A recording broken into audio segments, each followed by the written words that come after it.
Élie, Elias, Joshua, Thomas. Désert, partons à l'aventure. Désert, partons à l'aventure.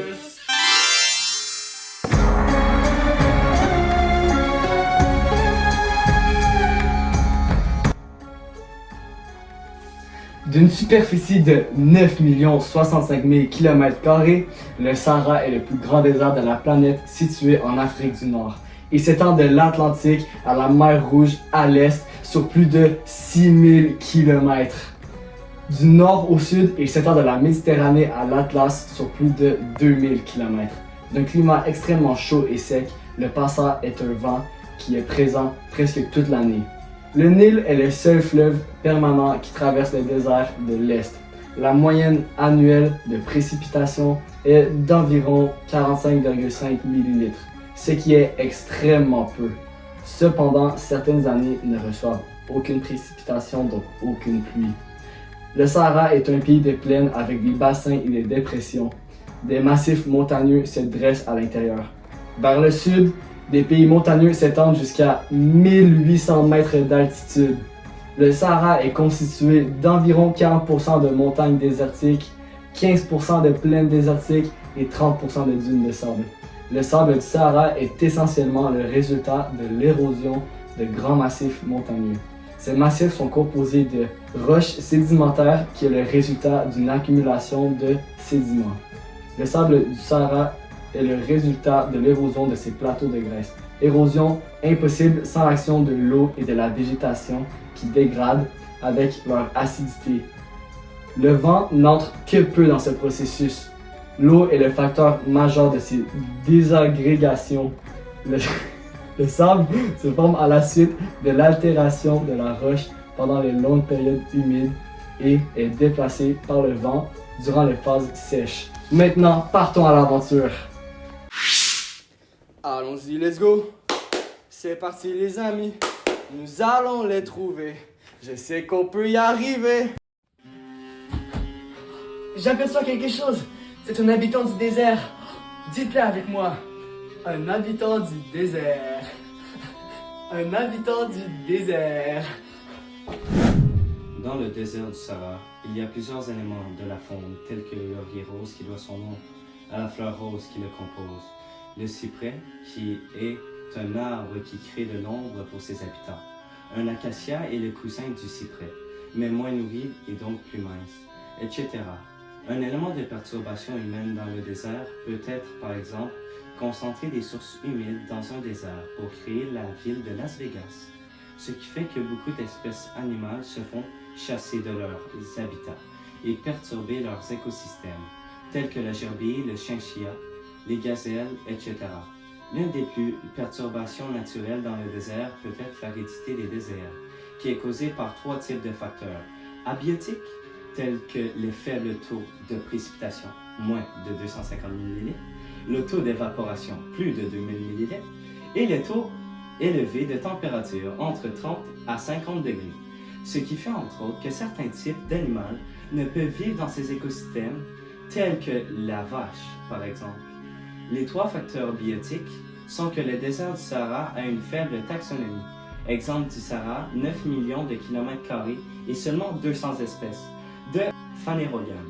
La variation est rare et sa répétition temporelle est hétérogène. Le premier mode de distribution de population est celui nommé agrégat et peut correspondre aux palmiers qui se tiennent autour d'une oasis pour pousser. Le deuxième mode de distribution d'une population est la distribution aléatoire qui peut être représentée dans le désert par la plante Atlas qui pousse un peu n'importe où, ou dans le désert, et le dernier mode de distribution est le mode de distribution uniforme qui peut par exemple représenter les cactus dans le désert qui doivent avoir un minimum d'espace entre eux pour prendre le plus d'eau dans les nappes souterraines. Allons-y, let's go. C'est parti les amis, nous allons les trouver. Je sais qu'on peut y arriver. Le Apple Vision Pro est une des nouvelles technologies de Apple. Puis moi là, je l'ai acheté!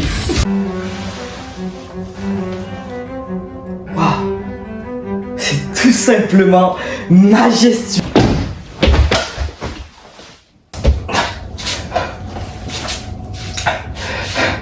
Achetez vraiment pas ce produit-là.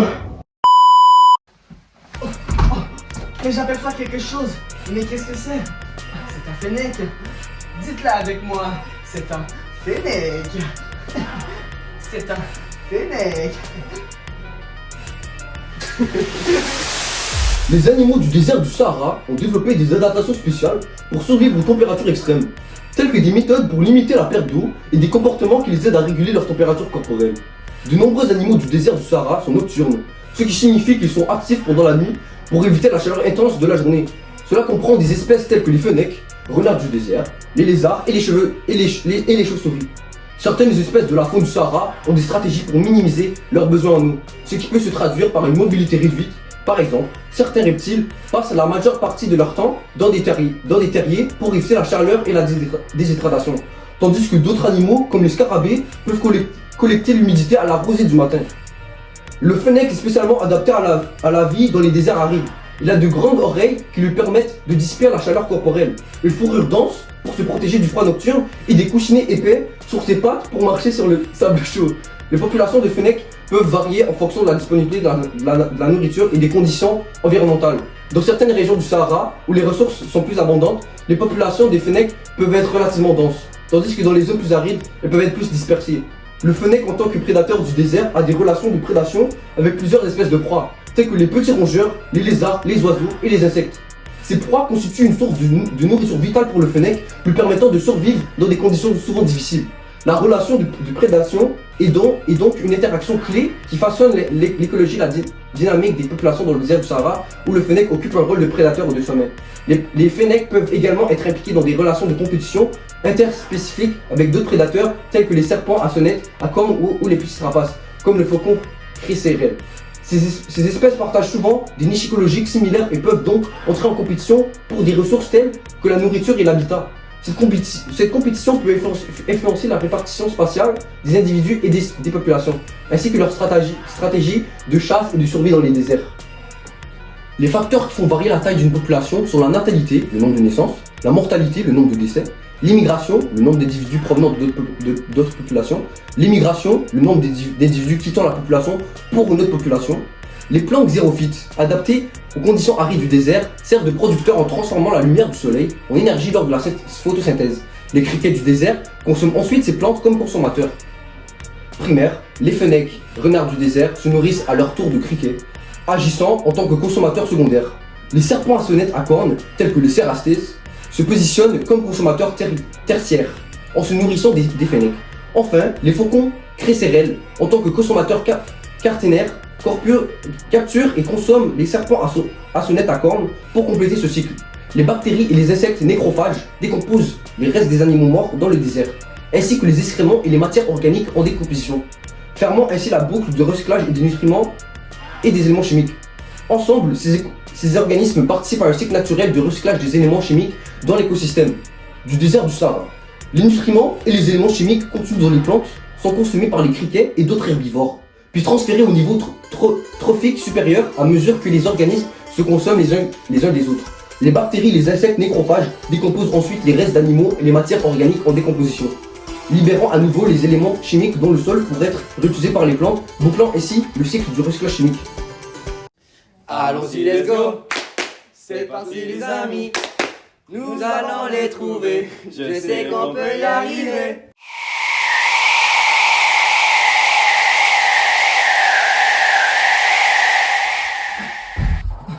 J'aperçois quelque chose. Mais qu'est-ce que c'est? C'est une tornade. Dites-le avec moi. C'est une tornade. C'est une tornade. Dans le désert du Sahara, la productivité primaire est influencée par plusieurs facteurs spécifiques à cet environnement aride. Voici 4 facteurs clés qui influencent la productivité primaire dans le désert du Sahara. La disponibilité de l'eau. L'eau est un facteur limitant majeur dans le désert du Sahara. En effet, la quantité d'eau disponible dans tout le désert est limitée à 150 000 km3. Les précipitations sporadiques peuvent stimuler temporairement la croissance des plantes, Mais la rareté générale de l'eau limite la productivité primaire dans cet écosystème. La température.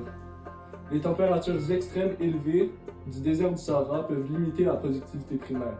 Les températures élevées augmentent l'évaporation de l'eau, des sols et des plantes, ce qui peut entraîner un stress hydrique et limiter la photosynthèse.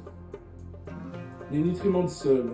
Les déserts du Sahara sont souvent pauvres en nutriments essentiels tels que l'azote, le phosphore et le potassium. La disponibilité de ces nutriments peut limiter la croissance des plantes et donc leur productivité primaire. Prédation et herbivorie. Dans cet environnement où les ressources sont rares, la pression exercée par les herbivores et d'autres organismes prédateurs peuvent influencer la productivité primaire.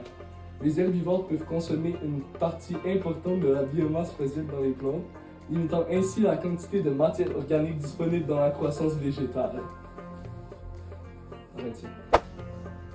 Dans le désert du Sahara, le cycle du carbone est influencé par les caractéristiques uniques de cet environnement aride et souvent extrêmement chaud.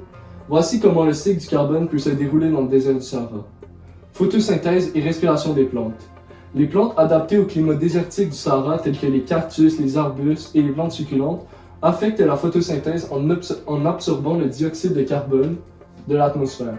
Pendant la nuit, lorsque les températures sont plus fraîches, les plantes respirent également, libérant du CO2 dans l'atmosphère. Décomposition lente. La décomposition des matières organiques est généralement plus lente dans le désert du Sahara en raison des températures élevées et du manque d'humidité. Les micro-organismes responsables de la décomposition ont des conditions moins favorables pour leur activité, ce qui entraîne une décomposition plus lente des matières organiques et une libération plus lente du CO2 dans l'atmosphère. Érosion et sédimentation. Le Sahara est soumis à des vents forts qui peuvent transporter les particules de sable sur de longues distances. Ces particules peuvent se décomposer et s'accumuler, formant des dunes de sable et d'autres formations géologiques. Les matières organiques peuvent également être piégées dans ces sédiments, où elles peuvent se fossiler au fil du temps, séquestrant ainsi le carbone. Feu et combustion. Les feux de brousse peuvent survenir dans le Sahara déclenchés par la foudre ou par l'activité humaine. Lorsque la végétation brûle, le carbone stocké dans les plantes est libéré dans l'atmosphère sous forme de CO2. Elles s'en viennent vers nous.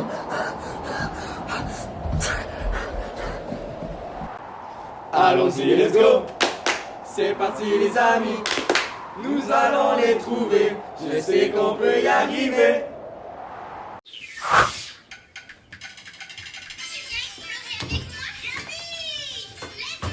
Ellie, Elias, Joshua, Thomas. Allons à la maison. Allons à la maison. Mais qu'est-ce que c'est? C'est une tornade.